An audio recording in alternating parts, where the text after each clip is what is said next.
Welcome back to my fishy adventures. This week we are further afield. We are in sunny Wales. It's not been sunny. This is the first sunny day. The last couple of days have been more like midwinter again. This beautiful long hot summer we seem to be experiencing. I'm in a place called Burry in the south of Wales. This is a fabulous spot.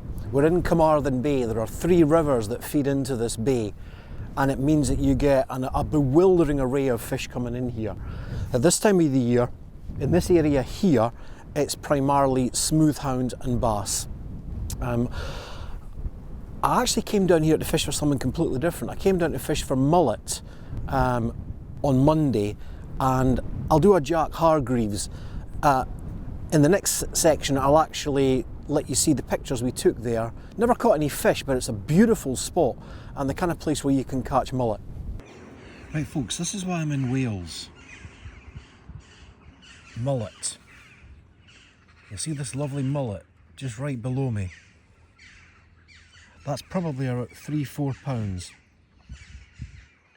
Last time I was here about 5 years ago, I spotted these mullet under this bridge. And you can see they're feeding. Now, it's impossible to fish here. Look at that, look at that, look how many of them there are. If there was some way of getting in here and fishing, it would be fabulous, but I'm going to get them further downstream. I think they come in on every single tide, and the mullets seem to be here, far up in town under this bridge, about an hour to 2 hours after high tide, so the fish are obviously coming in with the tide.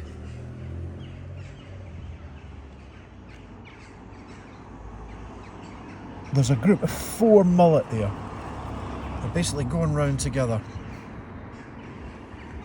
Now I had a go earlier. See, they're feeding. You can actually see them feeding in amongst the weed.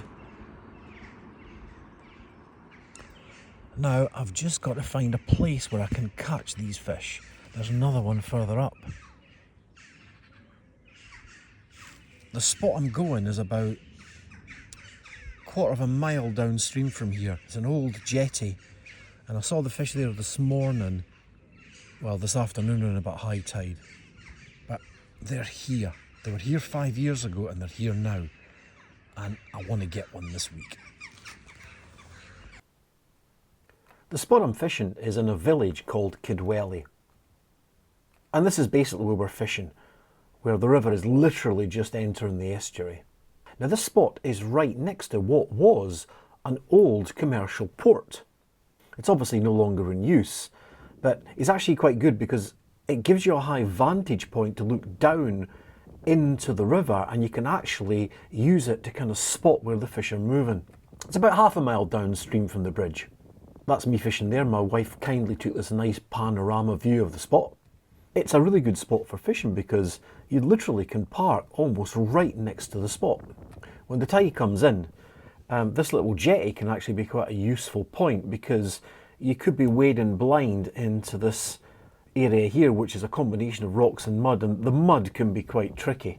At low tide you can see where you're going and you can stay on the rocks like I'm doing here, but if you're not careful and you're trying to wade in muddy water, you can get into trouble pretty quickly. So this jetty is a handy little fishing spot. The areas of rock can actually help you get a stable footing when you're trying to get into the fishy spots, because there's always that temptation to go that one step further, and before you know it, you're into that icky gicky mud.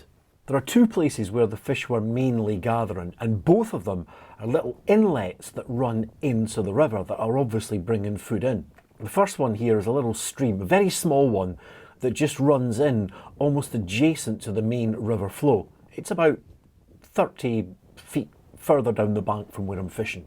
Now the fish seem to congregate around that creek, and then they would move up through the main flow of the river that you can see just in the left of the picture, and then they would cross the river and basically go to another stream that you'll see as I pan around. And it's pretty obvious they were congregating in both of those spots because that's where the food was coming into the river. On the other side of the river, the little stream that runs in is much, much larger.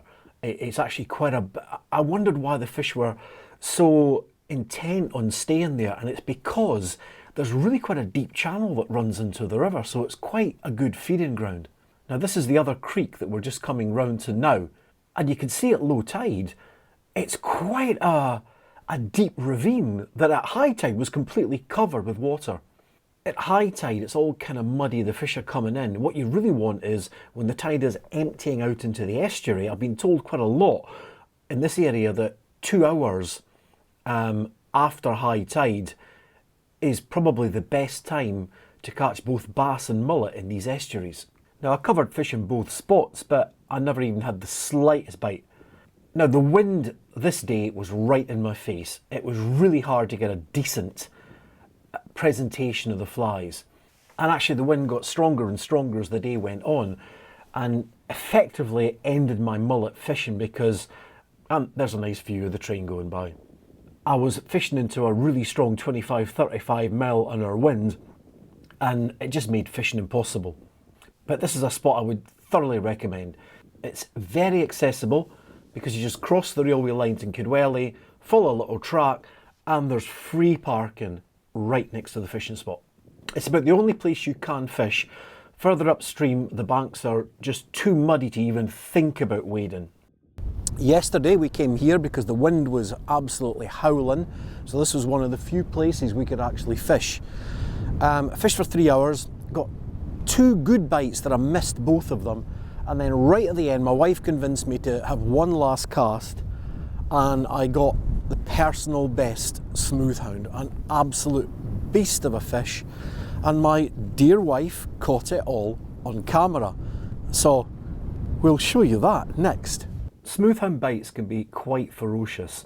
The rod was actually vibrating quite aggressively when I spotted that I had a bite. So I made sure that I pulled in some line, that I knew I was tight into the fish before I actually made the strike. And you'll see when I do eventually get it in that it was indeed quite lightly hooked in just the very bottom of the 2 hooks on the pennel rig. Now this fish was really pulling. You'll see me having to go down to the water because I couldn't actually make any headway on the fish. It was pulling so violently, and I didn't want to lose it, so I had to let it get some space to run. Now that's quite unusual because smooth-hound fights are normally quite ferocious, but it's very rare that I've had them take line from me. I can normally either keep them static or moving side to side or bring them in, but it's a first for me to have one actually pulling line off of me. Now with this fish I had to do something that I've never had to do before, which is actually loosen the clutch so the fish can actually take some line off the reel if it wants to run. I even had to put the rod between my legs like I was fishing for jaws off the back of a boat, because it was the only way that I could get the necessary leverage and keep the rod high enough up to make sure that I was in control of the fish. And I think this was even more important as the fish got closer in, because it went absolutely bananas as it came from the deep water into the kind of shallower shelf that's there at high tide. As this fish comes in closer, I literally had to get onto the clutch really quickly to basically make sure that that fish was able to pull line. And it's like fly fishing, you've just got to find that sweet spot that means the fish can take line when it needs to, but that you're firmly in control. When it comes in, it goes absolutely nuts. I've never seen a smooth-hound jump out of the water like that. It's almost salmon-like. I knew then it was a big fish. I didn't realise it was as big as it actually was, but I kind of knew I was into something special. It had managed to tangle itself around the line quite badly, but when I got to the business end, it was actually quite lightly hooked. Now you've got to be careful with these pennel hooks because there is a hook that's tied to the end of the line that's the main hook, but you have a trailing hook that's actually used to basically help keep the bait in place, and it slides up and down the line, and if you're not careful, that hook can go into you when you're trying to unhook the main hook from the fish. You've got to be careful with smooth-hound because their bodies are actually quite sensitive. You'll see some people actually holding them up and letting them dangle down with the tail. That's really dangerous. That can kill them because it has their internal organ structure is very easily damaged. So you've really got to keep them close to the ground and don't let them damage themselves as they're thrashing around. But it required me to go in and get my feet incredibly wet. Now the chap next to me tried to help me. He had wet shoes on, but I didn't see him out of the side of my eyes, and I could have saved my feet being wet. I did have the sense to buy a pair of wet shoes for the second day's fishing. But at this point my training shoes were absolutely drenched. Now this fish just sat there sulking. It wouldn't move. Now it doesn't have to go very, very far to get really into the deep water and down to about 50 feet. But it eventually swam off nice and slowly. But I'm going to just capture, I haven't got all the proper gear with me, I'm just going to do little bits of filming and then bring it all together as a collage of the week's activities. So I'm back in exactly the same spot that I got personal best smooth-hound, somewhere in the 12 to 14 pound range, and we're basically just going to fish here and just see what happens. So let's have some fun. I've got new gear for this trip. I didn't plan on doing beach fishing. I was going to do fly fishing for mullet and spin fishing for bass, but the conditions have not really been great, so I actually ended up buying some new gear. So I've got this new wonderful beach outfit, much higher end than the stuff that I've been using to date. It's a Tronics Pro Xenon rod, and it'll cover pretty much mixed ground, rough ground, soft ground, pretty much everything in between. It can throw a hefty weight a long distance, but it's quite a lightweight rod compared to my other ones.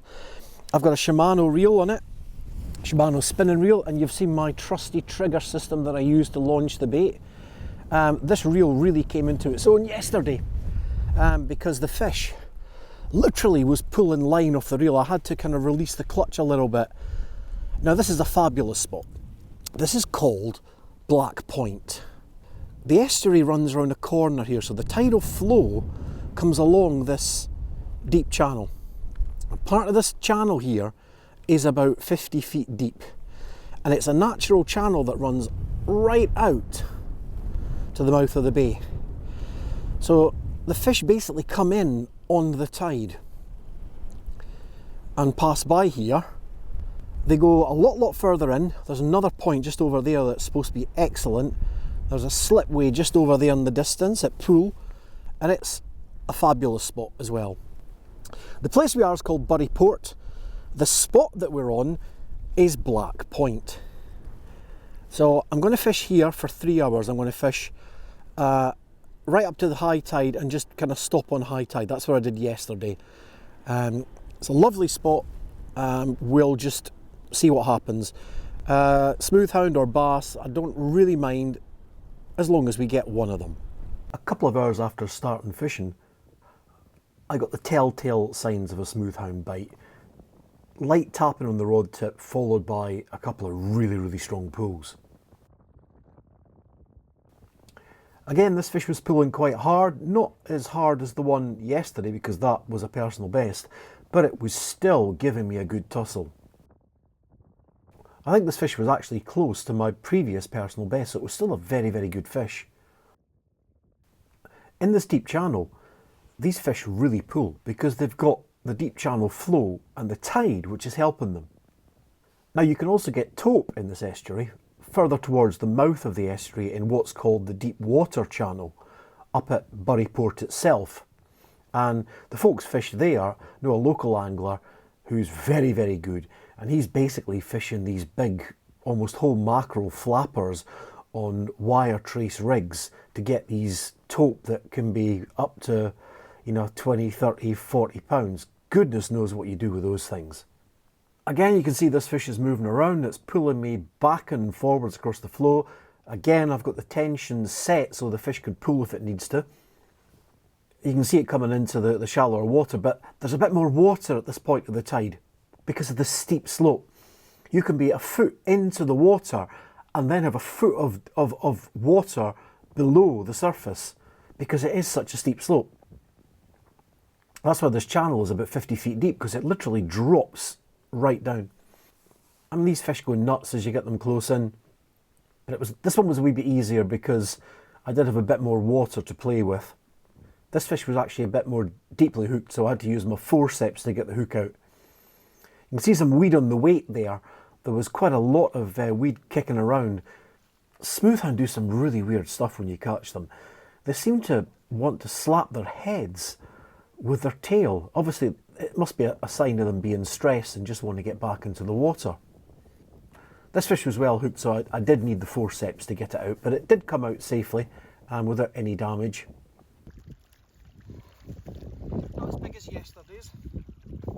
Still like the day before, it had only taken one of the two hooks on the pedal. Again, it was the lower hook that the fish had taken. The trailing hook that holds the bait wasn't in the fish, so I had to be really careful that I didn't get that hook into me. And it was safely away. So that's the first smooth-hound of the day. We've only been down for about an hour. That wasn't as big as the one yesterday. It was still a cracking fish. That was probably £8 plus, but an absolutely fab. They're incredibly muscular at this time of the year. I don't know what it is, but obviously there's plenty of crab around, so they've obviously, my wife's been watching 3 crabs playing around in the side here.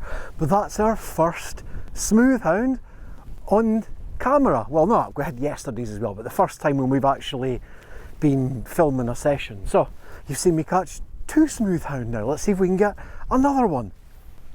Right, the other thing you'll see I've been trying a number of different spinners, because in this area here, when the mackerel come in, the bass can go into quite a frenzy in terms of feeding on any kind of injured or dead mackerel. And actually they'll smash into shoals of mackerel and use the spikes on their gills to actually damage the fish, and then they just come back and take them later. So I've been trying a range of different lures. So there's pretty much a lot of stuff in here. This is one that sits on the surface and makes a splash like an injured fish. These are your standard fish imitations that have got kind of diving planes in them, so they will come down and back up again, different colours. These are expensive lures. I've got these for a guided trip in Norfolk, and these things have got beads in them that make a noise and they dive down. Apparently these are really deadly in Norfolk, but primarily across the any kind of rock structure or kind of rocky bottom. They all look like some kind of bait fish or things that the bass would predate upon. These are more like sand eel jelly things. They're a bit heavier, but again, if the bass are feeding on sand eels, then this is the kind of thing that you would use. When the mackerel are on, but they're not here yet, this is basically looks like a mackerel. So if the bass are in mackerel feeding mood, this is what they'll take. So the idea is basically to have a range of different spinners. All of them are really focused on the top foot or few feet of the water, because the bass are looking up like trout. They're looking for a free meal. They're looking for injured fish that are up above them, and then they'll just swoop up from the depths and take them. Not had anything yet. I've tried quite a few of these today, but nothing seems to be working. I don't think the bass are here in big numbers at the moment. Don't know why. Lots of smooth-hounds, but not bass at the moment. So this is the sea. It's a big place. We don't know what's around. We just have to take what's there at the time we come fishing. At the moment, it's smooth-hounds. I might have another go at the mullet in the river, but smooth-hounds for now they're a lot of fun. So let's get back to it. There weren't many bass in the estuary. I think I'd heard of one that had been caught, but it was really just to get a feel for all of these new lures that are bought, to get a sense of how they fish. And it's really intriguing because they all fish in completely different ways. Some of the lures dive, some of them splash on the surface, some of them move from side to side, some move down, some move up. There's a whole variety of ways that you can entice these bass to think there's an injured fish in the water and come up and grab it. If I fished the spot in a few weeks' time when the mackerel were in, I would have had much more success. One of the techniques they use here is to basically catch a small live joey mackerel and put a hook through its lip under a float and just allow it to swim off. Basically lie bait like you would do for pike. And apparently these bass will absolutely take very viciously. It's all about having something in the water that looks like an injured fish. Now, a pulley pennel rig is what I was using. I tried to explain it on camera, but the wind kind of got in the way. But the way a pennel works is your weight is directly connected to the hook, but it runs through a loop that's at the terminal end of your main line. And the idea is that the weight anchors into the bottom, the tide then moves the bait further down tide, so it's completely away from the weight. I'm using my trusty trigger system, which you've seen before. I wrap the line around the trigger with the trigger up, and then I pull the trigger down, switch hands, keep it pulled down, and then I can cast quite comfortably using the trigger to release the line rather than my finger. It's great for casting long distances, but here I'm only casting 20-30 yards right into the centre of that deep water channel.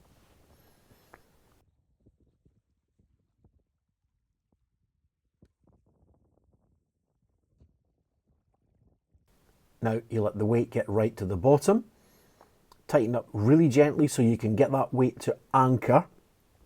When you're sure the weight is anchored, you tighten up as much as you dare, then you release the tension on the reel. It means that the line can get pulled off the reel with the weight secure on the bottom until you've got the rod in place. Then you tighten the bail arm up again.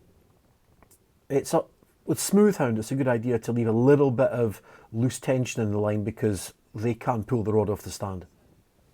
Well, thanks for joining me on another one of my fishy adventures here in the heart of Wales. Not as hectic a day as I was expecting. One smooth-hound, very nice smooth-hound nonetheless. I had a feeling I might get more today with this weather being a bit warmer. This is the kind of weather I've had some real red letter days with smooth-hounds on in the past. But anyway, still a fabulous, enjoyable day out. I would thoroughly recommend anybody plan a trip to round about this Burry Port area. There's just so many great places to fish. I haven't even mentioned the big surf beaches at Rosilly and round the corner at Safan Sedan. They are bass heaven when it's the right time of the year. So definitely come down here. If you've liked the video, please make sure you hit the like button, and I would be delighted if you would subscribe to the channel to see more of my fishy adventures. Thanks for watching.